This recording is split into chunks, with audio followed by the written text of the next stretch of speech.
My name is Sarah, and at 34 years old, I thought I understood family loyalty until my brother decided my children weren't good enough for his perfect wedding. What started as a simple phone call about dress codes turned into the most devastating betrayal I had ever experienced from someone I trusted completely.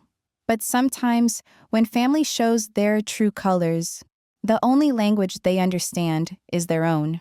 If you have ever been excluded from a family event or dealt with sibling favoritism, drop a comment about where you are watching from and hit that subscribe button because this story will show you exactly what happens when someone pushes the wrong mother too far. Growing up, my relationship with my younger brother Marcus was complicated but generally loving. He was always the golden child, 3 years younger than me, with that effortless charm that made everyone gravitate toward him. While I was the responsible older sister who helped with homework and chores, Marcus could talk his way out of any trouble and somehow make our parents laugh while doing it. Our childhood was filled with the typical sibling rivalry, but nothing that seemed particularly damaging at the time. Marcus had this way of making everything about himself without seeming selfish. When I graduated high school as valedictorian, somehow the conversation at dinner became about his upcoming soccer tryouts.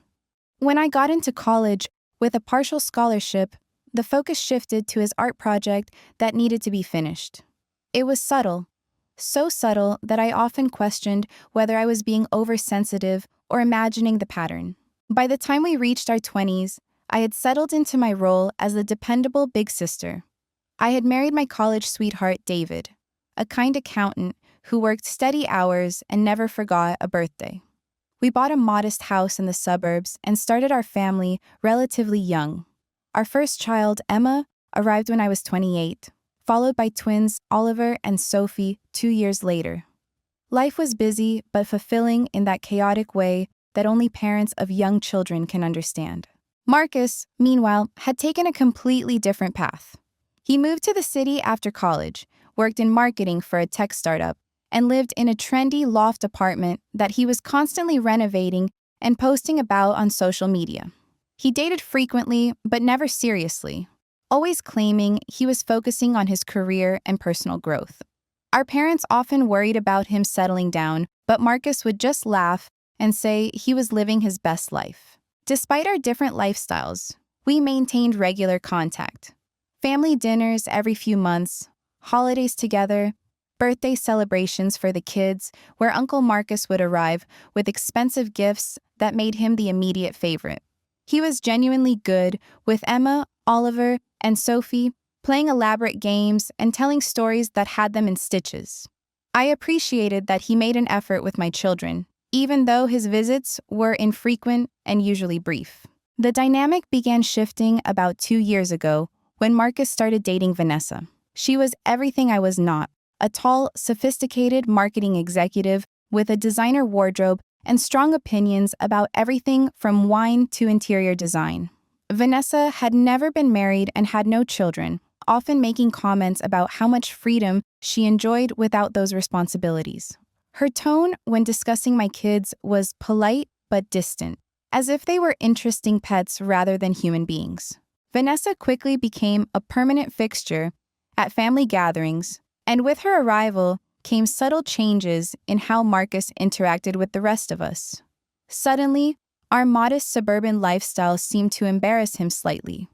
He would make jokes about minivans and soccer practice schedules, laughing in that way that felt like it was at my expense rather than with me. When Vanessa would wrinkle her nose at the chaos of my house during visits, Marcus would apologize for the mess and suggest we meet at restaurants instead. The engagement announcement came last spring during what was supposed to be a celebration of Oliver and Sophie's 5th birthday. Marcus and Vanessa arrived at the party looking perfectly coordinated in their designer casual wear.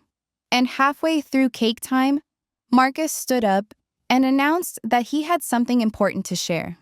He got down on one knee right there in my backyard, surrounded by 5-year-olds with frosting-covered faces, and proposed to Vanessa with a ring that probably cost more than my car. Everyone clapped and cheered, and the birthday party immediately became an engagement celebration. The kids were confused about why Uncle Marcus was suddenly the center of attention during their special day, but they adapted the way children do. I smiled and congratulated them both, pushing down the familiar feeling that somehow my important moments always became Marcus's important moments. The wedding planning began immediately, with Vanessa taking charge of every detail with military precision. She had been dreaming of her perfect wedding since childhood, she explained, and now that she had found her perfect partner, nothing would be left to chance. The venue was a luxury resort 2 hours from the city, the guest list was carefully curated, and the budget was apparently unlimited. Initially, I was excited to be included in the planning process. Marcus asked me to be in the wedding party, and I assumed my children would be part of the celebration as well. Emma, now 7, would make an adorable flower girl, and the twins could serve as ring bearers or simply participate in the family photos.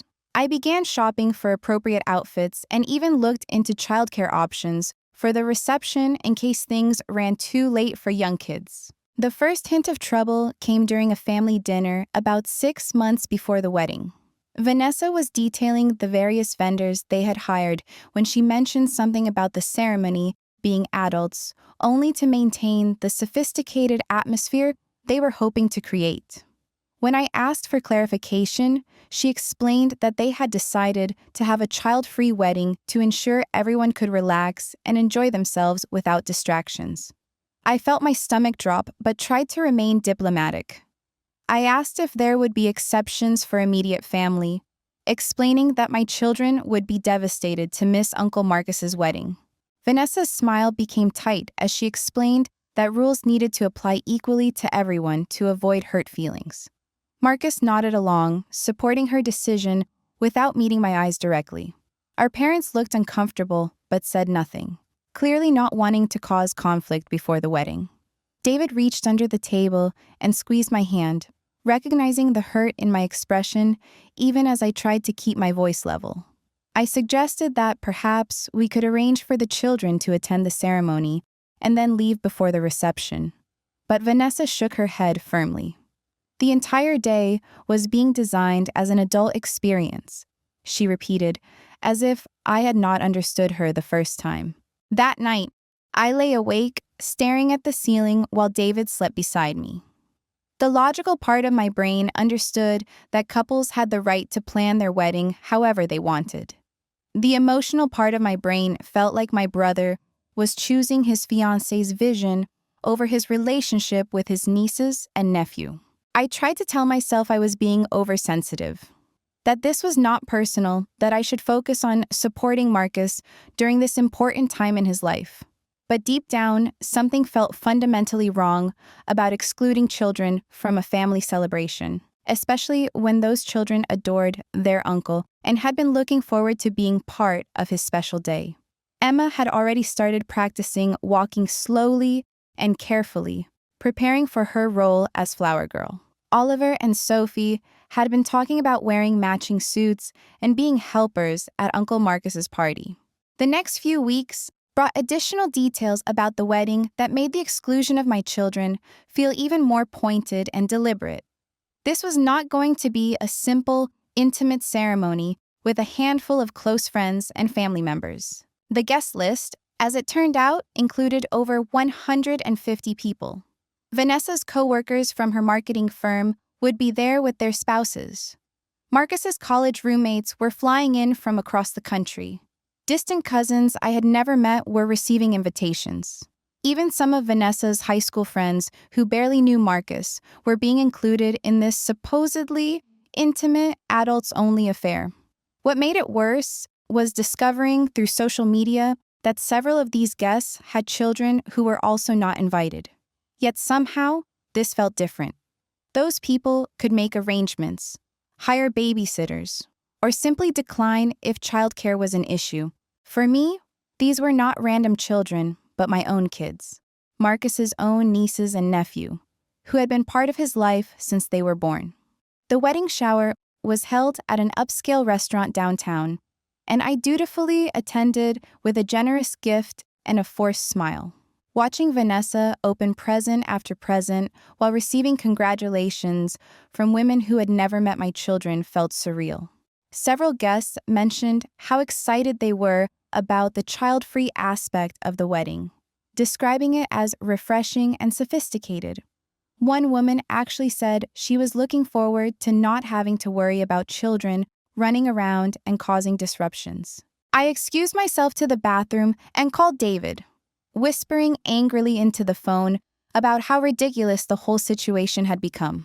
He listened patiently as I vented, then gently suggested that maybe I should try talking to Marcus privately one more time. Perhaps away from Vanessa's influence, he might be more receptive to finding a compromise. That conversation happened 2 weeks later when Marcus stopped by unexpectedly on a Saturday afternoon. The kids were playing in the backyard, their laughter floating through the open windows as we sat in my kitchen drinking coffee.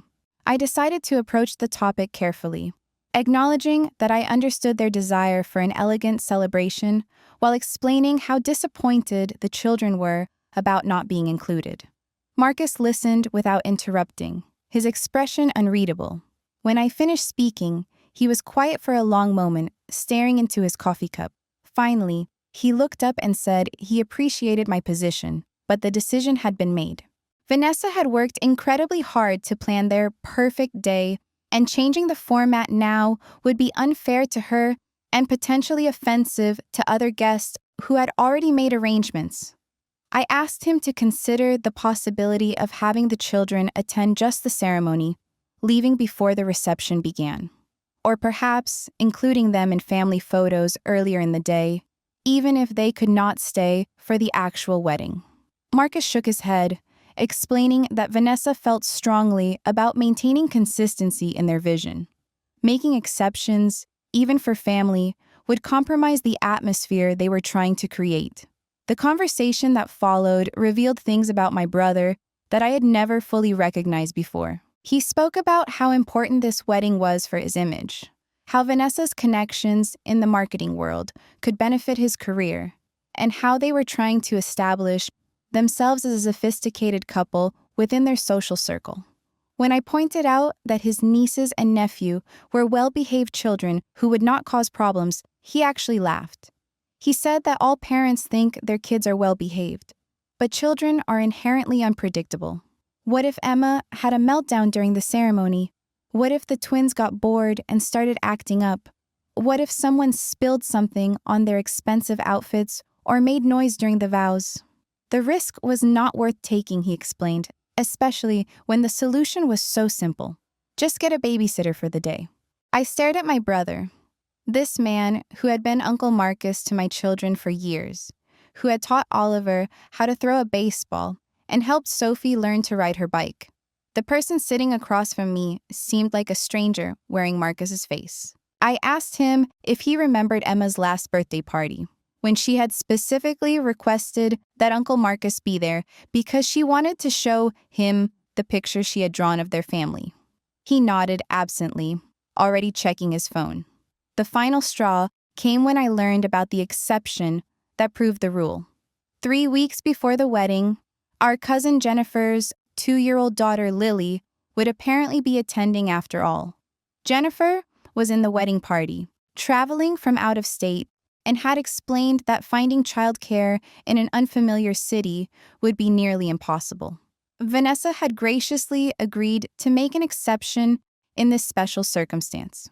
When I confronted Marcus about this contradiction in their adults-only policy, he became defensive and irritated. Jennifer's situation was different, he insisted.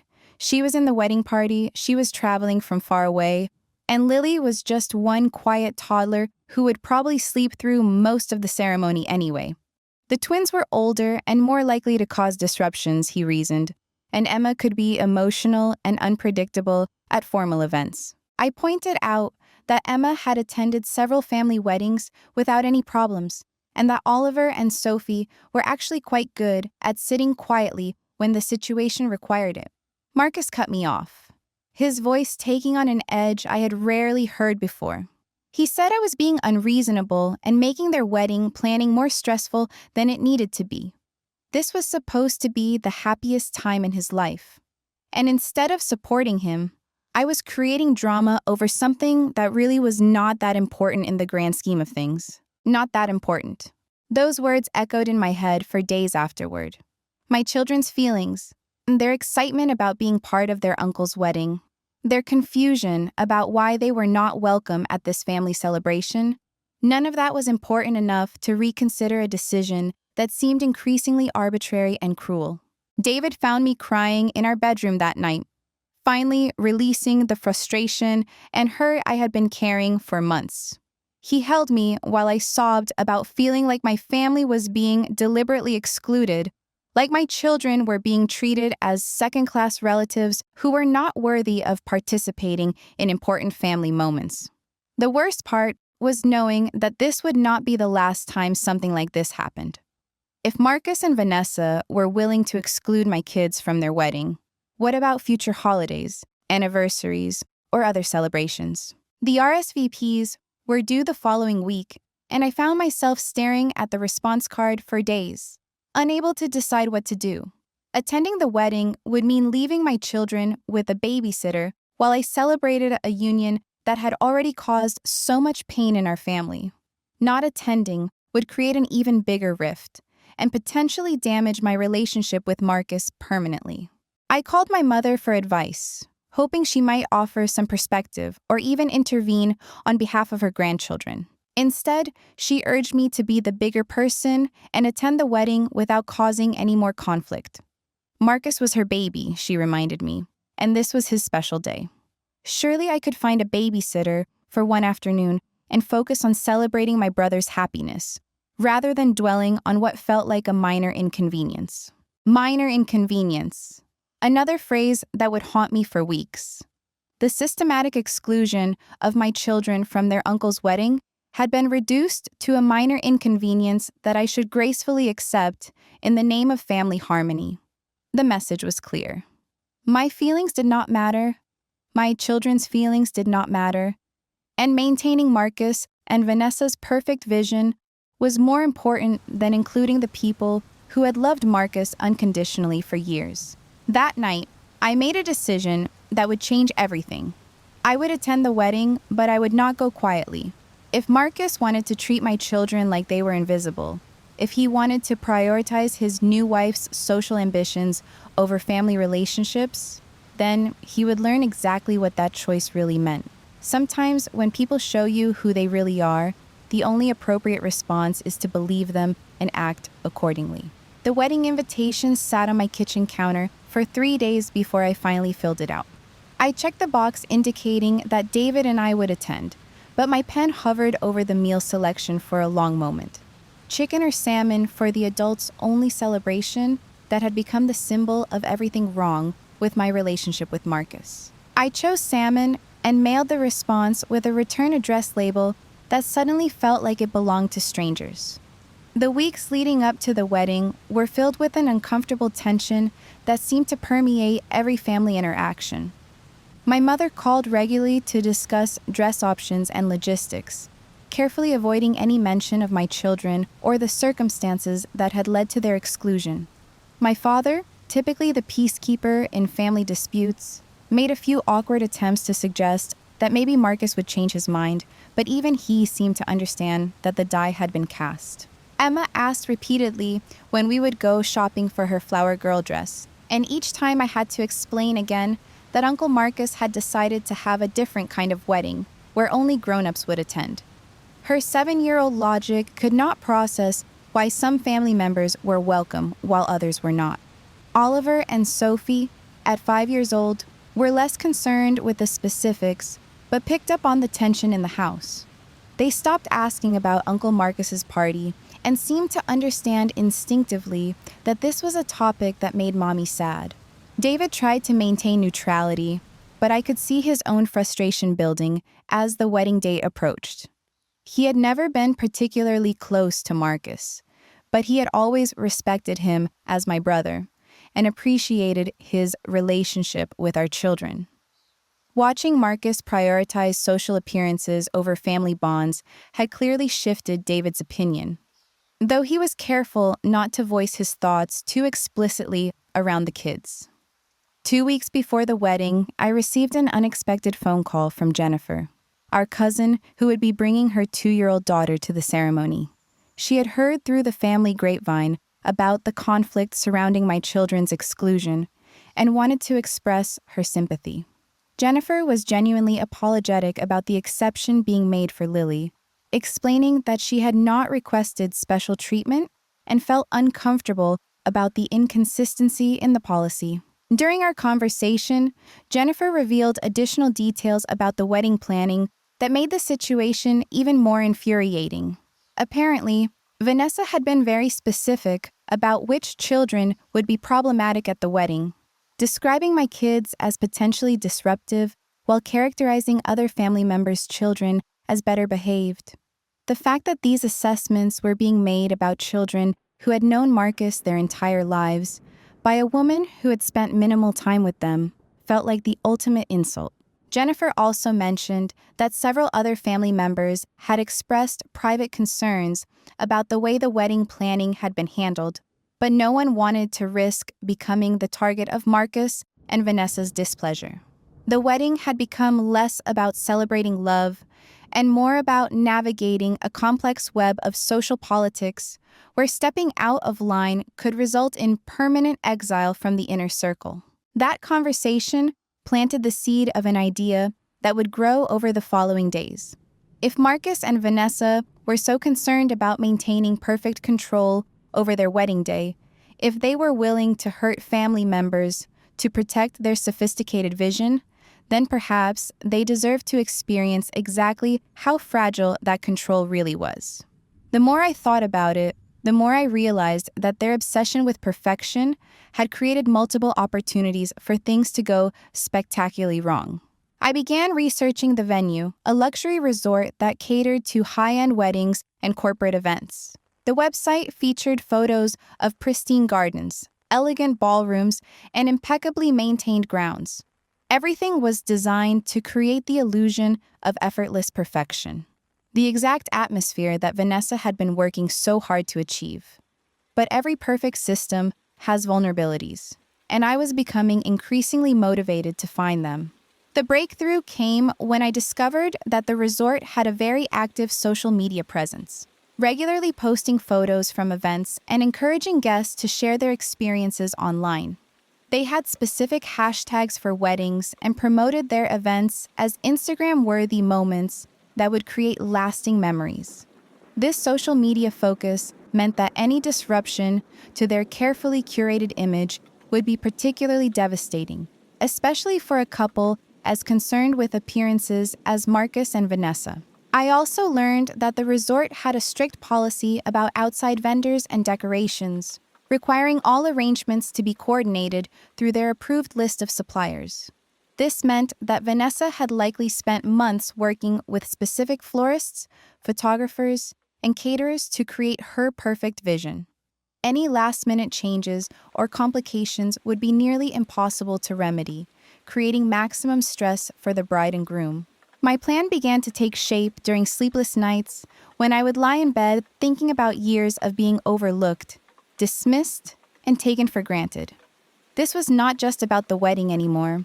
This was about every birthday party where Marcus had stolen the spotlight, every family gathering where my achievements were overshadowed by his charm, every time I had been expected to be the mature one who sacrificed her own needs for the sake of family harmony. The beauty of my approach was its simplicity. I would not need to sneak into the venue or cause obvious disruptions that could be traced back to me. Instead, I would work within the systems that Marcus and Vanessa had created, using their own obsession with perfection against them. The wedding would proceed exactly as planned, but with small additions that would transform their sophisticated celebration into something far more memorable than they had intended. I started by creating several fake social media accounts, each with carefully crafted profiles that would appear legitimate to casual observers.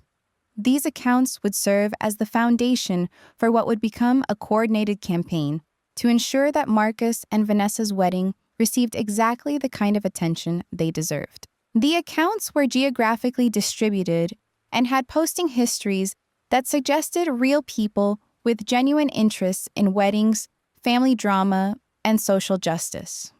The next step involved researching Marcus and Vanessa's social circles to identify key influencers and opinion leaders who would be attending the wedding.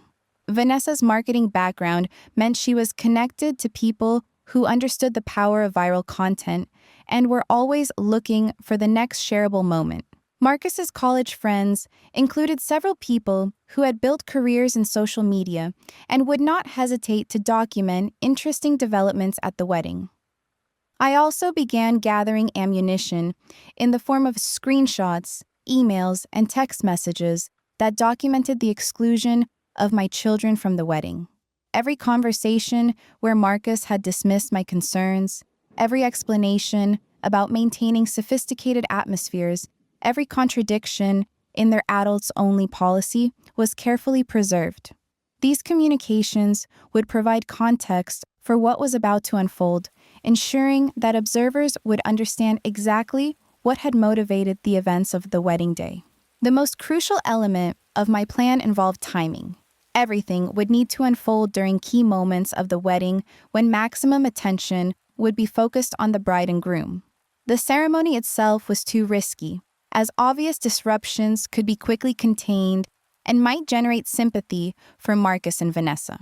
Instead, I would focus on the reception, particularly during the speeches and first dance when emotions would be running high and cameras would be recording. I spent hours studying the wedding timeline that Vanessa had shared with family members, identifying precise moments when my interventions would have maximum impact. The cocktail hour would provide opportunities for subtle groundwork. The dinner service would create openings for more direct action, and the dancing portion of the evening would offer chances for grand finale moments that would ensure the wedding was remembered for all the wrong reasons. The psychological aspect of my revenge was just as important as the practical elements. I wanted Marcus and Vanessa to experience the same feelings of powerlessness and exclusion that they had imposed on my children. They needed to understand what it felt like to have their special moments overshadowed by someone else's agenda, to watch helplessly as their carefully planned event spiraled beyond their control. Most importantly, I wanted them to know that their actions had consequences. For too long, Marcus had been able to prioritize his own interests without considering the impact on other people. He had grown accustomed to being forgiven, accommodated, and enabled by family members who valued peace over justice. This wedding would teach him that some lines, once crossed, could not be uncrossed. 3 days before the wedding, I received a final text from Marcus, asking if I was looking forward to the celebration.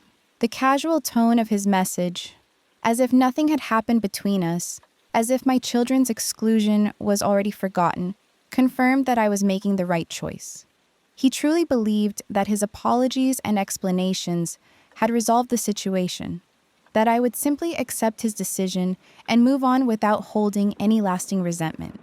I responded with enthusiasm about seeing everyone and celebrating his happiness. A message that was technically true, but missed the crucial detail about exactly how I planned to celebrate. Marcus replied with a heart emoji and a comment about how much it meant to him to have his family there on his special day.